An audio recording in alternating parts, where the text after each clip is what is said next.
houses. So that's how Hollywood came to be a place for the movies. But then they invented the talking movies. And now everything changes, because what do you need when you make a talking movie? You need silence, right? That's why they build big stages. So all of a sudden, you could no longer make movies in the streets. You had to have stages where it would be quiet. And that's how the big studios developed. The big studios needed land and they needed to build stages. So most of them could not find it here in Hollywood.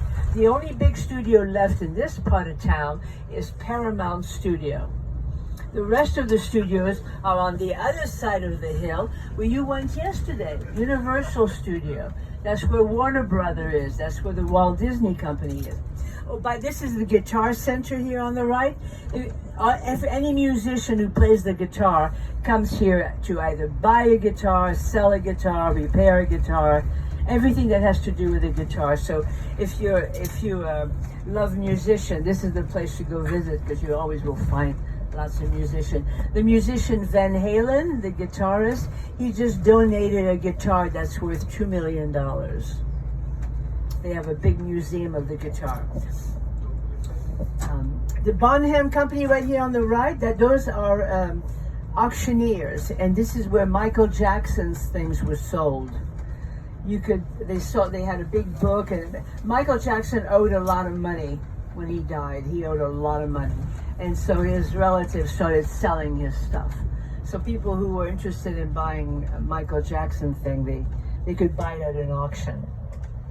So this is Sunset Boulevard here, and we keep going until it takes us to Beverly Hills.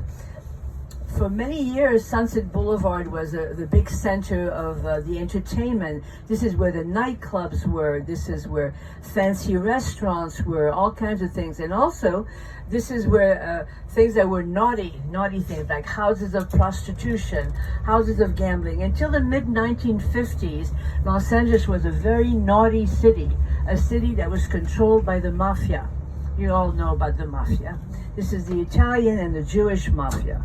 So Los Angeles was very much part of that until about 1955. So there was lots of illegal things happening. They were mainly on Sunset Boulevard.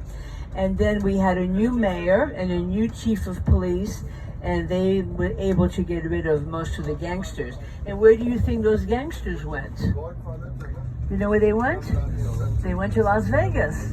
That's how they established Las Vegas. Las Vegas was the place where you could have gambling, where you could have prostitution, where you could have all the naughty things.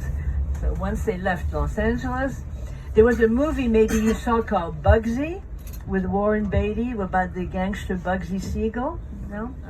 He was a Jewish gangster, and he's the one who started Las Vegas by building a hotel called the Flamingo. When you go to Las Vegas, you'll see it's still there. It's been modernized, but it's still there.